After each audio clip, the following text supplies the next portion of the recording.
Salut, c'est Mike, bienvenue dans cette nouvelle vidéo. Alors, est-ce que tu es sûr d'apprendre le bon langage, le bon framework, la bonne technologie, la technologie à la mode, etc.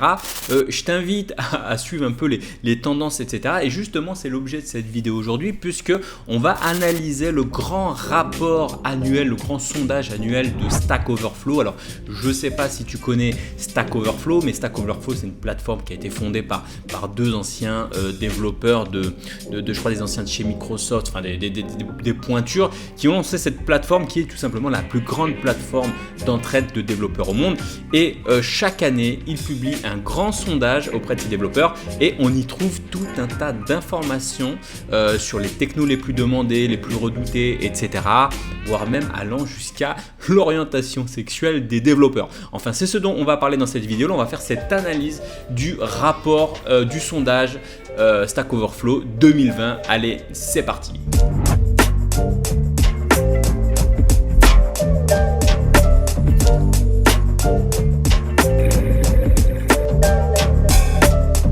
Alors juste avant de commencer, si tu ne me connais pas, moi c'est Mike, codeur, freelance, digital nomade. J'aide les personnes à apprendre à coder, à décrocher leur première mission en CDI ou en freelance. Alors n'hésite pas bien sûr à t'abonner à la chaîne et activer la petite cloche de notification. Alors je te mets le lien en dessous si tu veux retrouver ce rapport. Alors il est très long, je vais pas parcourir toutes les rubriques on va dire en détail, mais je vais aller aux informations essentielles. Alors plus de 65 000 personnes ont répondu à ce rapport. Je vais passer cette étape qui résulte.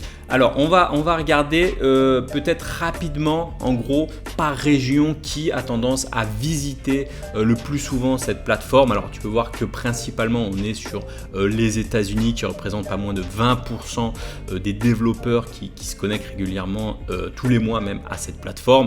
Et tu peux voir qu'en Inde, il y a beaucoup de développeurs en Inde qui sont bien formés, etc., qui se connectent à la plateforme. Et tu peux voir qu'en Europe et notamment en France, on est aux alentours de 3% en France, 4% au Royaume-Uni et presque 5% en Allemagne. On voit qu'en Allemagne, ils consultent plus fréquemment la plateforme donc Stack Overflow. Alors en termes de rôle des développeurs, tu vois qu'on est principalement sur du 55%. Alors tu vois que la somme en pourcentage d'ailleurs dépasse les 100% parce que je pense qu'on peut répondre à plusieurs choix. Tu peux voir que principalement c'est du dev back, développeur back-end, plus de 55%, développeur full stack et développeur front-end. Tu vois que là on est sur une grande majorité des devs. Après tu vois qu'on voit les développeurs donc qu'on appelle ça de logiciels de bureau et d'applications entreprises qui, là on est clairement à 23%. Et ensuite ça suit sur les développeurs mobiles, les databases administrateurs, etc., les designers. Donc ça peut s'expliquer par le fait que il y a beaucoup de logiciels de bureau, etc., qui étaient développés il y a 10 ans en logiciels de bureau. Je pense par exemple à des logiciels comme Word, Excel, etc. Il y a beaucoup de ce genre de logiciels qui ont été tout simplement refaits en logiciel, en site web par exemple. Tu peux retrouver Google Sheet, etc. Et tu as beaucoup d'entreprises qui à l'époque avaient des logiciels, qui utilisaient des logiciels en interne, qui ont remigré leur application en application web. Donc du coup voilà pourquoi à mon avis on est sur une grande partie de développeurs back-end, full stack et front-end à mon avis sur la plateforme. Et ce qu'il faut savoir aussi, c'est que pour la partie système administrator et la partie database, Stack Overflow, alors ce qui appartient à Stack Exchange, je crois qu'ils ont une plateforme dédiée pour les admins, etc. Donc c'est pour ça peut-être que ça explique un peu la baisse, le fait qu'il y ait beaucoup moins de spécialistes dans les autres domaines. Et alors tu peux voir d'ailleurs que c'est intéressant de regarder, de voir que il n'y a pas que les dev back, les dev front, même s'ils représentent une grande partie des développeurs sur Stack Overflow. Il y a tout un tas de métiers, les développeurs, QA, analyse, test, ingénieurs, t'as tout ce qui est graphique, jeux vidéo, etc. Donc tu vois que il y a beaucoup. Alors je sais qu'il y a beaucoup de personnes qui veulent faire du jeu vidéo, mais tu vois clairement qu'on n'est pas sur les mêmes échelles de dev en termes de nombre de devs par rapport aux développeurs full back-end et full stack. Alors encore une fois, c'est des statistiques qui sont sur la plateforme. Ça ne veut pas dire que ça ne représente pas tous les devs qu'il y a dans le monde entier, mais c'est par rapport à la plateforme. Ensuite, le nombre de développeurs qui font ça en tant que hobby, c'est marrant de voir qu'il y a quand même 78% de personnes, de développeurs qui vont sur la plateforme en tant que hobby. Alors maintenant, le nombre d'années où les personnes codent de manière, on va dire, professionnelle, en dehors des hobbies, tout ça pour les professionnels, donc on voit que 65% en fait, des personnes qui répondent codent depuis moins de 10 ans, hein, ce qui représente effectivement ces deux tranches-là. Donc on est sur une grande majorité des devs qui ont moins de 10 ans. Ensuite, le nombre d'expériences, donc les nombres d'années d'expérience en fonction du type de développeur. Donc là, on voit que, par exemple, les seniors exécutifs, ce qu'on appelle un peu les cadres supérieurs, ont en moyenne 16,5 années.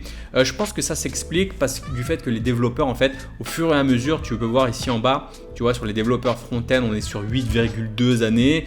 Et je pense que, tu vois, les développeurs back-end, 8,9, full stack, 8,7. Et je pense qu'au bout d'un moment, les développeurs évoluent.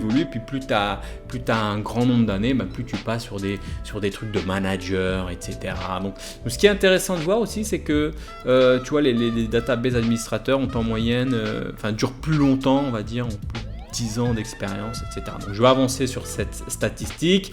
Tiens, c'est intéressant de voir, tu vois, le nombre, à quel âge à peu près les personnes ont écrit leur première ligne de code. Tu peux voir par exemple qu'en Inde, on est à peu près à 16 ans.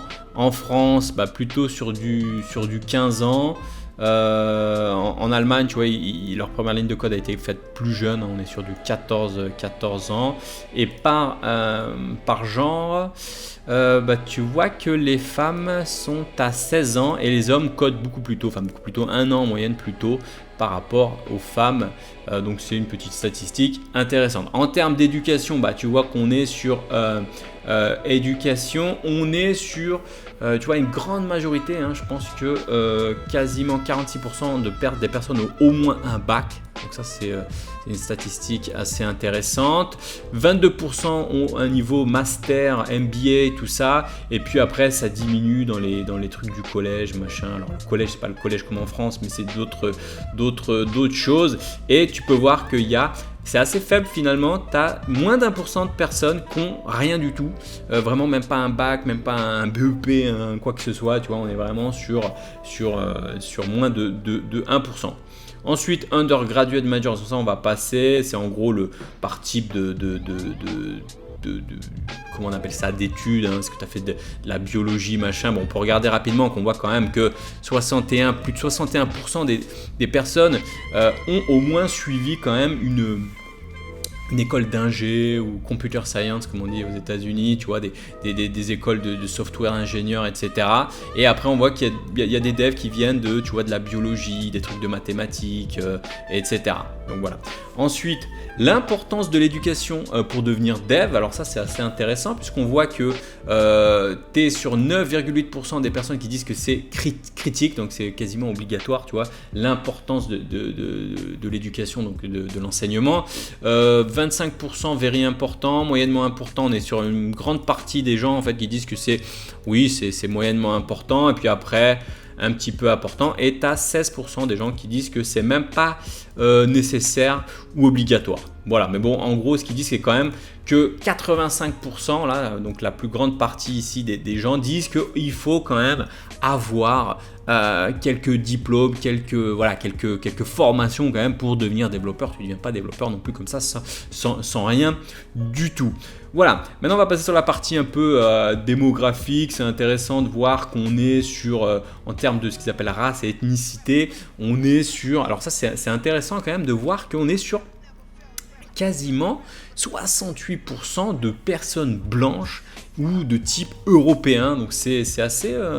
moi je ne m'attendais pas à ça. Enfin, ça ne représente pas tous les développeurs dans le monde. Ça représente bien sûr les personnes qui ont répondu au sondage sur Stack Overflow, mais on est quand même sur plus de 68% quand même de blancs ou de descendants de blancs, une partie d'Asie du Sud, et ensuite tu vois le reste c'est quasiment les hispaniques, l'Asie, les blacks, africains descendants, etc., etc. Donc là on est sur vraiment une minorité de devs, mais là voilà, la grande majorité on est plutôt sur un type blanc européen. Donc c'est assez édifiant quand même à voir comme statistique. Ensuite sur le genre, bah là, je vais pas t'apprendre grand chose.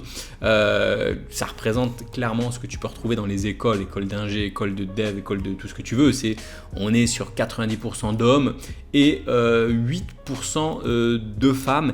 D'ailleurs, moi je reçois beaucoup de messages parfois de femmes qui me disent « mais tu parles tout le temps au masculin, etc. » Bah, c'est vrai que j'ai tendance à avoir quand j'écris un email quotidien ou quoi, la personne type à qui j'écris, je représente plutôt comme un homme, plutôt comme une femme. Mais bon, je sais que vous êtes quand même, je pense que ça doit refléter peut-être ce pourcentage, peut-être 10% en moyenne ou 8% de femmes à me suivre par rapport aux 90%, c'est vrai que c'est comme ça, c'est plus un métier d'homme. Alors par contre, si tu es une femme et que tu me suis, sache que les femmes sont très très très demandées dans les équipes de dev, justement pour un peu équilibrer ce côté macho, enfin pas macho, mais voilà, on a remarqué, moi c'est un commercial qui m'avait dit ça, c'est qu'on a remarqué dans une équipe, quand il y a une femme ou plusieurs femmes, du coup l'ambiance est plus apaisée et différente tout simplement. Donc il faut savoir qu'elles sont très demandées. Donc un profil de développeur femme, c'est très très très demandé sur le marché. Il ne faut pas voir le fait d'être une femme comme un handicap, mais plutôt comme quelque chose de positif. Ensuite, intéressant de voir ce genre de statistiques des personnes transgenres. Donc ça fait partie du sondage. On voit qu'il y a donc 1% quand même de personnes qu'on appelle transgenres dans le sondage. Ensuite, pour cette partie, j'ai pas trop compris. Je vais passer rapidement parce que sinon cette vidéo va durer très longtemps. On est déjà assez avancé. Ensuite, par rapport au genre, le nombre d'années d'expérience. Donc les hommes, donc on va dire que sur les hommes, entre 5 et 9 ans, tu vois, on est quasiment à 30% de personnes. Sur les femmes, à peu près la même, c'est à peu près la même représentation. Bon, c'est pas une statistique peut-être intéressante. Orientation sexuelle, donc c'est marrant que ça apparaisse dans ce sondage, mais bon, pourquoi pas. Donc, alors intéressant de comprendre, quoi que ça représente peut-être un peu ce qu'il y a dans la société, enfin j'en sais rien, mais on est sur 92% de hétérosexuels, 5% de bisexuels et 2,7% de gays ou lesbiennes. Queer, je ne sais pas ce que c'est, il faudrait que je regarde. C'est peut-être des personnes qui se définissent pas, je ne sais pas. Ensuite, sur la partie disability statut, je pense que c'est les déséquilibres. Alors, on est intéressant de voir qu'il y a sur les problèmes mentaux, on a à peu près 7% de personnes qui se disent anxieuses ou qui ont un problème émotionnel ou des problèmes de concentration, qui ont des problèmes d'autisme. Tu vois, bon, ça reste ça reste des pourcentages assez faibles, mais quand même, tu vois, 7,2%.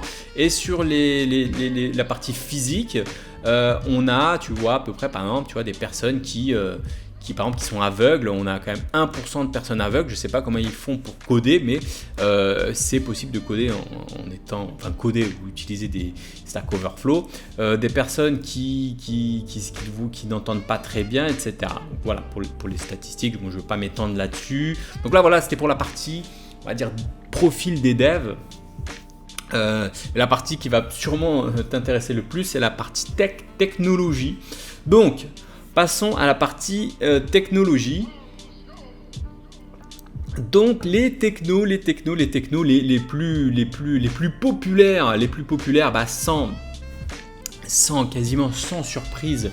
J'en ai parlé longuement cette semaine. D'ailleurs, j'ai repris, je crois, ce graphique cette semaine. Mais clairement, tu vois, JavaScript, c'est devenu hyper populaire. Alors, encore une fois, ça fait partie, ça ne veut pas dire que ça représente tous les devs dans le monde, c'est encore une fois très lié à la plateforme, mais tu vois clairement que voilà, JavaScript c'est hyper populaire à plus de 67,7%, donc c'est tout simplement énorme. C'est quelque chose, voilà, une grosse tendance qui est là depuis des années et qui tient.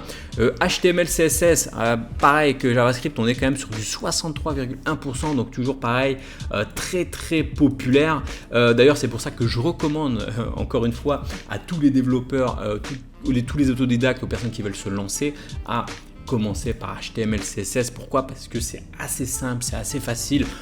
Tous les développeurs connaissent HTML, CSS, autant l'apprendre dès le début, comme ça c'est réglé. Et il y a beaucoup de personnes qui disent que HTML, CSS, c'est vraiment fait pour les développeurs web. J'entends ça assez souvent, mais c'est pas forcément vrai. Je veux dire, on retrouve HTML, CSS partout maintenant. Je veux dire, tu fais un logiciel de bureau, il y a de fortes chances que les technologies que tu utilises, même pour un logiciel de bureau, tu aies besoin pour la mise en page de HTML, CSS. Moi, j'ai déjà vu même dans des jeux vidéo, je crois que c'était la dernière fois, je jouais à peut-être Counter-Strike ou je sais plus quel jeu vidéo.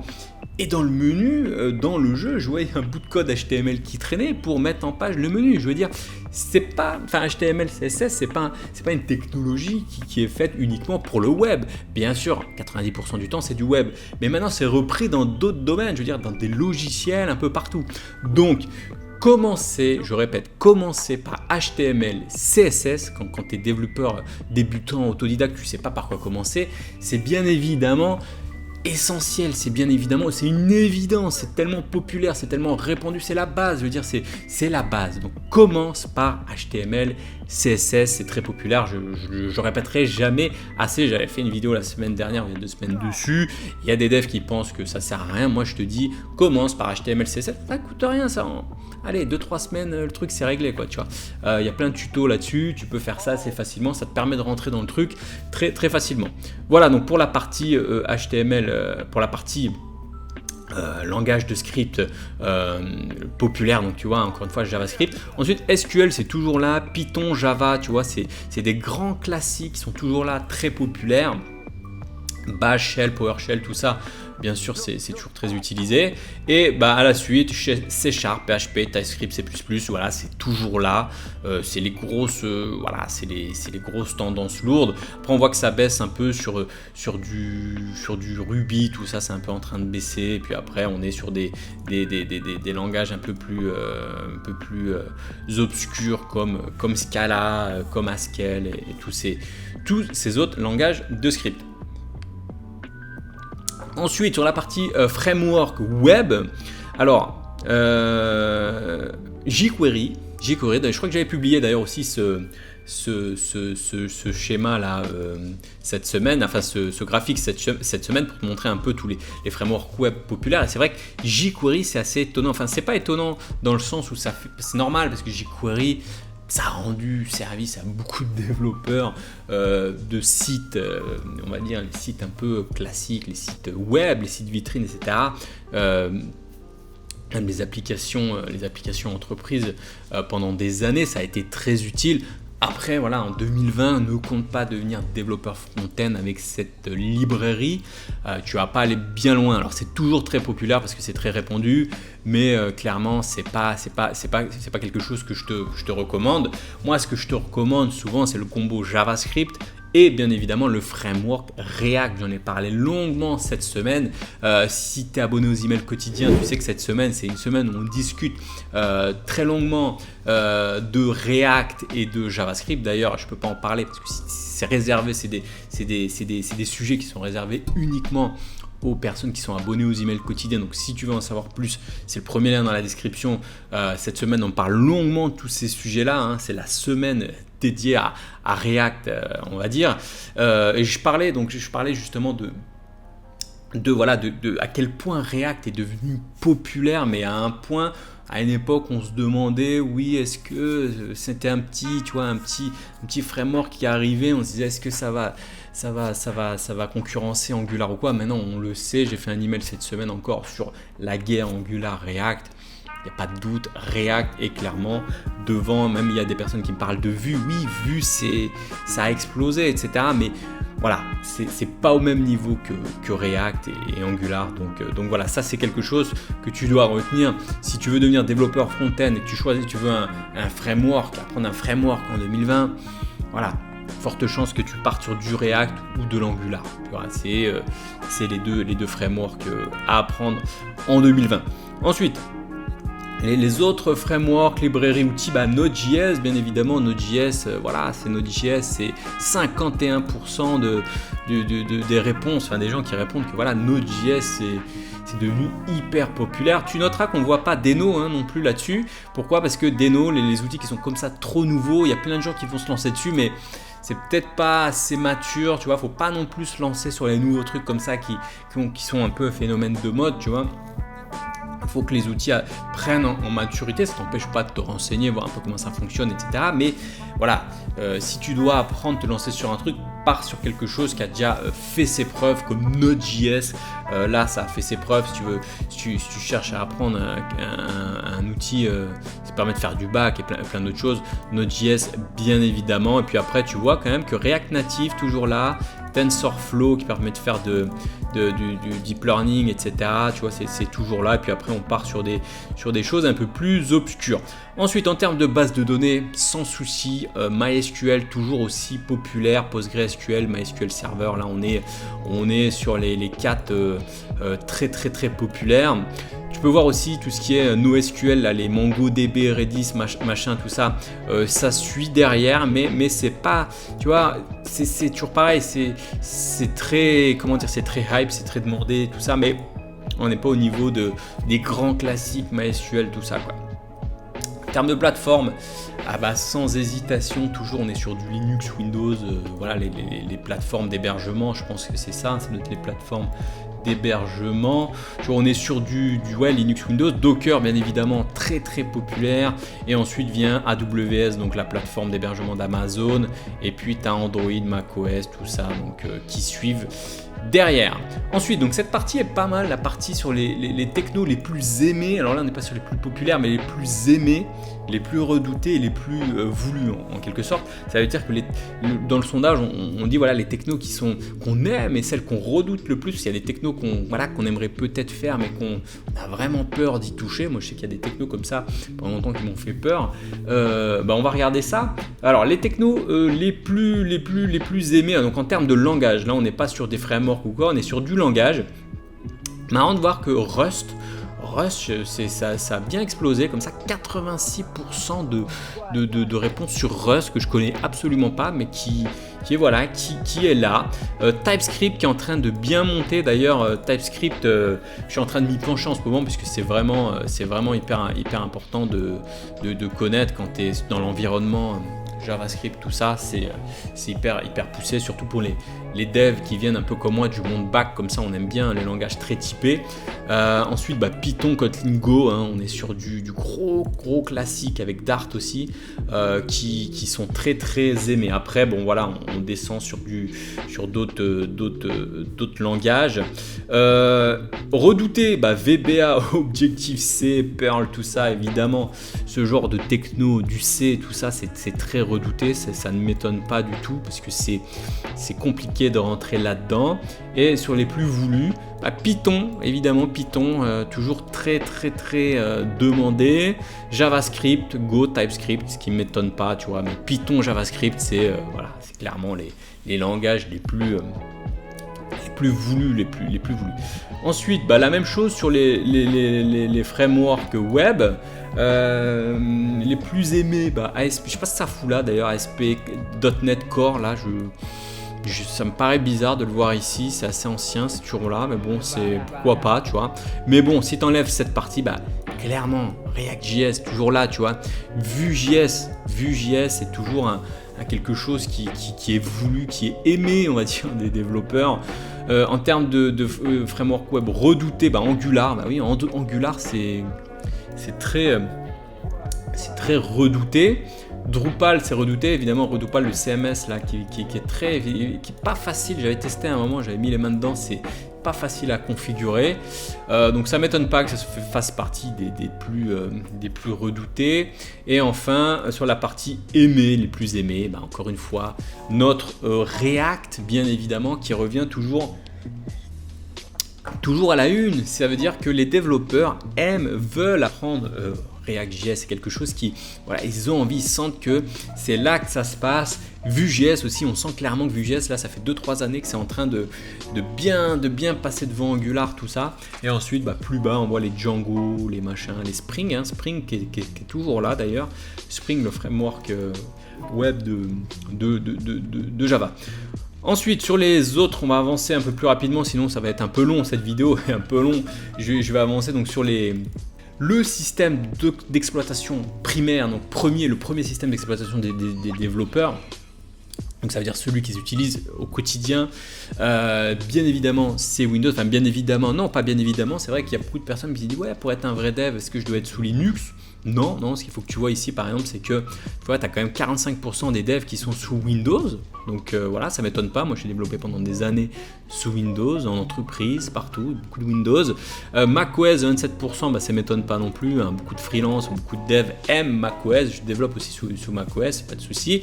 Et tu vois que 26% des devs sont sous Linux. Donc voilà.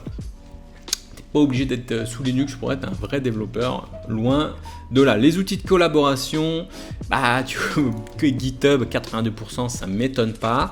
Ensuite, on voit Slack, Jira, tout ça, qui suivent, c'est très répandu. GitLab, tu dois sûrement connaître. GitLab, Trello. Trello, pendant un moment, c'était le petit outil comme ça qui permettait de faire des petites cartes, et je vois de plus en plus en fait de projets, de vrais projets dans de vraies boîtes, enfin pas des petits projets à la con, hein, des vrais projets de développement qui sont complètement faits sous Trello, entièrement faits sous Trello. D'ailleurs ça a été racheté par la boîte, par les mecs de Jira là, comment ça s'appelle, Altasian, je crois, qu'on a racheté ça 600 millions de dollars. Pour dire à quel point je pense qu'ils ont dû avoir peur Jira, parce que Jira c'est l'outil un peu qui pendant des années a été très populaire, on va dire, dans les grosses boîtes. Ils ont dû avoir peur de voir Trello arriver comme ça gratuitement dans de plus en plus de boîtes, et ils ont racheté tout simplement Trello récemment.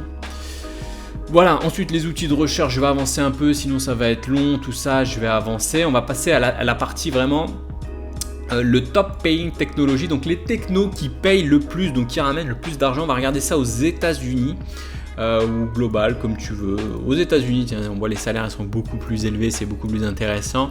On voit que Scala, si tu es dev Scala aux États-Unis, hein, on est sur du 150 000 $ l'année, ce qui est quand même pas mal. Go, Objective-C, Kotlin, tu vois, sur tout ce qui est un peu redouté. D'ailleurs, on voit ce qui c'est lié un peu aux technos redoutés, les plus obscurs, on va dire. On est sur des très bons salaires. Ensuite, tu vois que ça baisse un peu, mais on est quand même Java 120 000 $, C++ 120 000 $ l'année, JavaScript, tu vois, 112 000 $ l'année, et après ça baisse. Et dans le monde, forcément, les salaires sont moins élevés, mais on est à peu près sur le même type de langage. Voilà. Bon, je vais pas m'attarder plus longtemps sur cette partie ici. Attends, et la partie salaire quand même, qui est intéressante. On va quand même la parcourir en fonction du type. Salaire, en fonction du type. Ingénieur manager, 152 000 aux États-Unis. On va regarder un peu les développeurs back-end. On est sur du 120 000 € l'année, hein, 120 000 $ pardon, l'année, ce qui fait quand même plus de 10 000 $ par mois, hein, ce qui est quand même vraiment pas dégueu, hein, on va dire. Je mets pas au global parce que ça prend en compte les tu vois, l'Inde et tout, du coup ça baisse beaucoup la moyenne, quoique la moyenne en France, remarque, peut-être la moyenne en France, ça doit se situer autour des 50 000 $ ou euros, effectivement. Remarque, ça peut.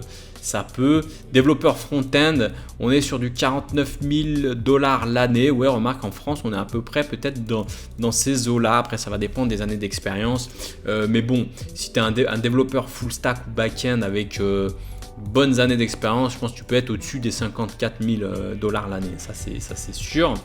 Là, bon, on a une statistique, je vais pas la détailler. Tiens, si, ça c'est intéressant de voir aussi. Nombre d'heures travaillées par semaine. Intéressant de voir que on est sur une grande majorité sur du 44 heures par semaine. Donc voilà. By country, on va regarder par pays, tu vois. Tu vois qu'en France, finalement, un pays des 35 heures, machin, tout ça, on est pas beaucoup en arrière par rapport aux États-Unis, tu vois. Et on a souvent tendance à croire que les États-Unis travaillent 50 heures de plus que par semaine que les Français ou quoi, non. Franchement, on est sur 1 heure et demie de plus par semaine, c'est pas beaucoup. En France, on a quand même, voilà, on est plutôt bien. Et tu regardes même en Allemagne, qui ont quand même une énorme productivité, on est en dessous de la France par exemple, tu vois. Donc on n'est pas trop mal placé. Et en fonction du type de développeur, alors 47 heures, ça c'est vraiment les 4 supérieurs, ce qui ne m'étonne pas, là, les managers, tout ça. Et si on reste sur du dev back-end, tout ça, on est dans la moyenne, voilà, 40 heures par semaine, dev front-end, tout ça. Ah, c'est marrant de constater que c'est eux peut-être qui bossent le moins d'heures par semaine, tu vois. C'est intéressant de constater ça. Bon, pourquoi pas. Effectivement, 40 heures en moyenne par rapport aux autres spécialités. Voilà, bon, je ne vais pas m'étendre maintenant sur la partie community qui utilise Stack Overflow, etc. Mais tu l'auras compris, je t'invite vraiment à régulièrement en fait regarder tout ce qui se fait un peu, ce genre de statistiques. Ça te prend, l'idée c'est pas d'analyser le truc là, mais je pense qu'en tant que développeur c'est un peu de ta responsabilité. Attends, je vais repasser en plein écran. Je pense qu'en tant que développeur c'est de ta responsabilité, je veux dire tu vois, de comprendre un peu les tendances, de voir un peu ce qui sort, parce que on a un truc comme ça, c'est qu'à un moment tu vas arriver développeur sur le marché, tu vas regarder un peu, tu vas te dire voilà, je suis développeur, je sais pas, Java, développeur PHP, même développeur JS, React par exemple, très à la mode, machin, et puis tu vas faire 1 an, 2 ans, 5 ans dans la même boîte à coder, et au bout d'un moment tu vas pas te rendre compte que ça a évolué.